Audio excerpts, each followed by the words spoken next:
Hello friends, welcome to target online exam. आज हम discuss करेंगे हिस्ट्री। आप सभी लोग वीडियो को लास्ट तक जरूर देखिएगा। बीपीएससी टीआरई एग्जाम के लिए इंपॉर्टेंट है और चैनल पर पहली बार आए हैं तो प्लीज आप सभी लोग चैनल को सब्सक्राइब करके बेल आइकन प्रेस कर लीजिएगा। इससे नोटिफिकेशन आप सभी को मिलता रहेगा। तो चलिए स्टार्ट करते हैं।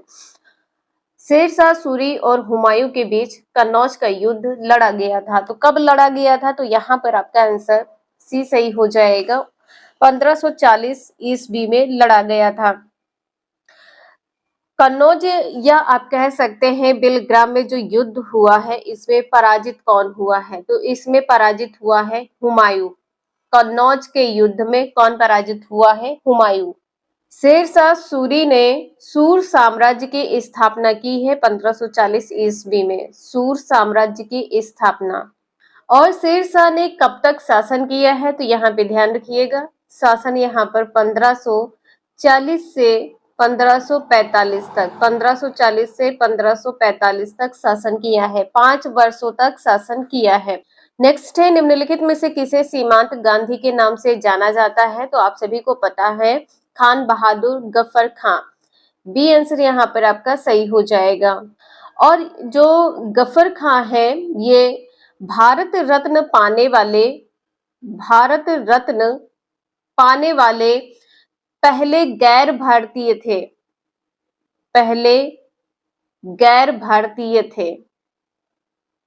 पहले गैर भारतीय थे। क्वेश्चन नंबर नेक्स्ट है, आदिल शाह का मकबरा गोल गुंबज किस राज्य में स्थित है? तो यहाँ पर सी आंसर सही हो जाएगा, कर्नाटक में स्थित है। और ये इसका निर्माण कब हुआ है? तो 1665 ईस्वी में हुआ है। 1665 ईस्वी में गोल गुंबज का निर्माण हुआ है और विश्व का दूसरा सबसे बड़ा गुंबज है। दूसरा सबसे बड़ा गुंबज है, इसे ध्यान रखिएगा। दूसरा सबसे बड़ा गुंबज है, एग्जाम में पूछा जा सकता है। इसके बाद में है नेक्स्ट क्वेश्चन, जो खानवा का युद्ध है किसके बीच लड़ा गया था? राणा सांगा है और किसके बीच लड़ा गया है? तो बाबर के बीच में। सी आंसर यहाँ पर आपका सही हो जाएगा। और जो खानवा का युद्ध है कब लड़ा गया है? तो 17 मार्च 1527 ईस्वी में लड़ा गया है। यहाँ पर कुछ इंपॉर्टेंट पॉइंट है तो आप सभी लोग जरूर देख लीजिएगा। बाबर ने 4 युद्ध लड़े हैं। बाबर ने कितने युद्ध लड़े हैं? 4 युद्ध लड़े हैं, जो कि आपके एग्जाम के लिए इंपॉर्टेंट है। पहला हो जाएगा पानीपत का प्रथम युद्ध। पहला है पानीपत का प्रथम युद्ध। कब लड़ा गया है? तो यह लड़ा गया है 21 अप्रैल 1526 ईस्वी में। 1526 ईस्वी में किसके बीच ये युद्ध हुआ है? तो बाबर और इब्राहिम के बीच में हुआ है। बाबर व इब्राहिम के बीच में हुआ है। दूसरा है खानवा का युद्ध। दूसरा है खानवा का युद्ध। तीसरा है चंदेरी का युद्ध। तीसरा है चंदेरी का युद्ध। ये युद्ध कब हुआ है? आप सभी लोग कमेंट करके जरूर बताइएगा यदि आप लोगों को पता है। तो चंदेरी का जो युद्ध हुआ है ये 29 जून 1528 ईस्वी में हुआ है। 29 जून 1528 ईस्वी में हुआ है। पूछा जाए किसके बीच हुआ है? तो मेदिनी व बाबर के बीच में हुआ है। जो ये युद्ध है किसके बीच में हुआ है? मेदिनी व बाबर के बीच में। इंपॉर्टेंट है, एग्जाम में पूछा जा सकता है।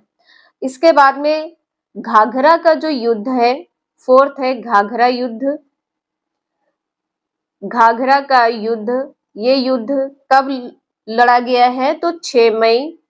ये युद्ध लड़ा गया है 6 मई 1529 को। 1529 को ये युद्ध लड़ा गया है। किसके बीच लड़ा गया है? तो ये भी ध्यान रखिएगा, महमूद लोदी एवं बाबर के बीच में। महमूद लोदी बाबर के बीच में।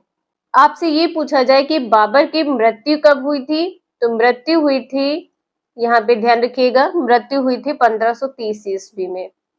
1530 ईस्वी में मृत्यु हुई थी। और यहाँ पर आप सभी लोग ध्यान रखिएगा, जो बाबर है ये चारों युद्ध में विजयी रहा है। नेक्स्ट क्वेश्चन है, औरंगजेब ने डैश की अवधि के दौरान मुगल साम्राज्य पर शासन किया है, तो यहाँ पर आपका आंसर कैसे ही हो जाएगा, सी, 1658 से 1707 ईस्वी तक। औरंगजेब ने जो अपना राज्य अभिषेक है 2 बार करवाया था, राज्याभिषेक 2 बार करवाया था, इसे ध्यान रखिएगा। औरंगजेब के गुरु कौन थे, तो यहाँ पे ध्यान रखिएगा, औरंगजेब के गुरु थे मीर मुहम्मद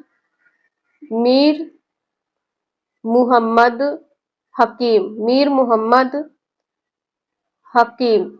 नेक्स्ट है 1905 में सर्वेंट्स ऑफ इंडिया सोसाइटी की स्थापना निम्नलिखित में से किसने की थी, तो यहाँ पर ए आंसर आपका सही हो जाएगा, गोपाल कृष्ण गोखले। गोपाल कृष्ण गोखले ने 1908 में रानाडे इंस्टीट्यूट ऑफ इकोनॉमिक्स की स्थापना की थी।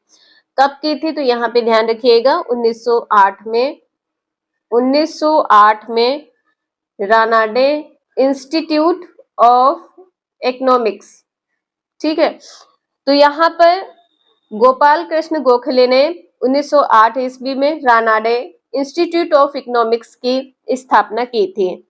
नेक्स्ट है, सुभाष चंद्र बोस को 1938 में डैश में हुए कांग्रेस अधिवेशन का अध्यक्ष चुना गया था, तो यहाँ पर आपका आंसर बी सही हो जाएगा, हरिपुरा। हरिपुरा कहाँ है, तो गुजरात, यहाँ पे ध्यान रखिएगा, हरिपुरा कहाँ है, गुजरात में।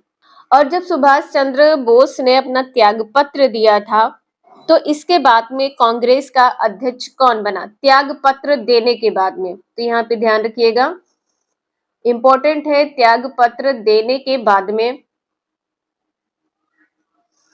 त्याग पत्र देने के बाद में कांग्रेस का अध्यक्ष कौन बना है, तो यहाँ पे ध्यान रखिएगा, doctor Rajendra Prasad. Doctor Rajendra Prasad exam में पूछा जा सकता है, तो इसे ध्यान रखिएगा। नेक्स्ट है, 1939 में फॉरवर्ड ब्लॉक की स्थापना निम्नलिखित में से किसने की थी, तो यहाँ पर सी आंसर सही हो जाएगा, सुभाष चंद्र बोस ने। जो फॉरवर्ड ब्लॉक पार्टी है ये किससे संबंधित पूछ ली जाए, तो ये समाजवादी विचारधारा से संबंधित है, समाजवादी विचारधारा से संबंधित है, विचारधारा से संबंधित है, एग्जाम में पूछा जा सकता है। नेक्स्ट है, सारे जहां से अच्छा हिंदुस्तान हमारा गीत के लेखक कौन है, तो यहाँ पर बी आंसर सही हो जाएगा, मोहम्मद इकबाल है। मोहम्मद इकबाल ने 1930 ईस्वी में मुस्लिम लीग की अध्यक्षता की है, मुस्लिम लीग की अध्यक्षता की है, तो इसे ध्यान रखिएगा, पूछा जा सकता है। मुस्लिम लीग की अध्यक्षता 1930 में किसने की है, तो मोहम्मद इकबाल ने की है। नेक्स्ट है, निम्नलिखित में से किस राजवंश ने एलोरा में कैलाशनाथ मंदिर के निर्माण में सहयोग प्रदान किया था, तो यहाँ पर आपका आंसर सी सही हो जाएगा, राष्ट्रकूट। जो एलोरा का मंदिर है ये किस प्रकार बना, इसका जो निर्माण है वो किस प्रकार किया गया है, तो यहाँ पर ध्यान रखिएगा, एक पाषाण मतलब पत्थर को काटकर बनाया गया है, ठीक है, पत्थर को काट कर एलोरा में कैलाश मंदिर का निर्माण हुआ है। और जो एलोरा का कैलाश मंदिर है ये भारत का सबसे बड़ा गुफा मंदिर है, भारत का सबसे बड़ा गुफा मंदिर, सबसे बड़ा गुफा मंदिर है। नेक्स्ट है, कलकत्ता जो अब क्या हो गया है, कोलकाता हो गया है, में 1800 में फोर्ट विलियम कॉलेज की स्थापना निम्नलिखित में से किसने की थी, तो ये की थी वेलेजली, यहाँ पे वेलेस्ली लिखा है, वेलेजली ने की थी। यहाँ पे ध्यान रखिएगा आप सभी लोग, वेलेजली होगा, वेलेजली। वेलेजली का जो कार्यकाल है ये कब तक रहा है, तो कार्यकाल यहाँ पे ध्यान रखिएगा 1798 से 1805 ईस्वी तक कार्यकाल रहा है, नेक्स्ट है नरसिंह वर्मन प्रथम, जिन्हें नाम से जाना जाता था, राजवंश के शासक थे। तो यहाँ पर आपका आंसर क्या सही हो जाएगा? पल्लव। पल्लव राजवंश के शासक थे। यहाँ पे ई आंसर सही हो जाएगा, इनमें से कोई नहीं। तो यहाँ पे ध्यान रखिएगा, पल्लव। पल्लव राजवंश के शासक थे। पल्लव वंश के जो महान शासक हैं ये कौन थे? तो आपसे पूछा जाए महान शासक कौन थे, आपका आंसर क्या सही हो जाएगा? नरसिंह वर्मन प्रथम। तो यहाँ पे ध्यान रखिएगा, नरसिंह वर्मन प्रथम। नरसिंह वर्मन प्रथम इंपॉर्टेंट है, एग्जाम में पूछा जा सकता है। नेक्स्ट है 1337 से 1453 ईस्वी तक 100 वर्षों से भी अधिक समय तक किनके बीच युद्ध चलता रहा है? तो यहाँ पर आपका आंसर सी सही हो जाएगा, इंग्लैंड और फ्रांस के बीच में। और यहाँ पे ध्यान रखिएगा, जो यूरोप का इतिहास है, यूरोप के इतिहास में इसे 100 वर्षीय युद्ध के नाम से जाना जाता है। इंपॉर्टेंट है, एग्जाम में पूछा जा सकता है। नेक्स्ट है चांगचुक वंश के कौन से राजा भूटान राज्य के वर्तमान अधिपति सम्राट है?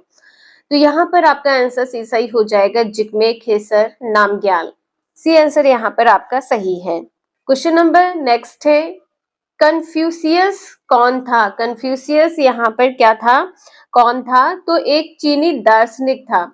बी आंसर यहाँ पर सही हो जाएगा, एक चीनी दार्शनिक था। नेक्स्ट है 1771 से पहले भारत पाकिस्तान युद्ध किस वर्ष हुआ था? तो यहाँ पर सी आंसर सही हो जाएगा, 1965 में हुआ था।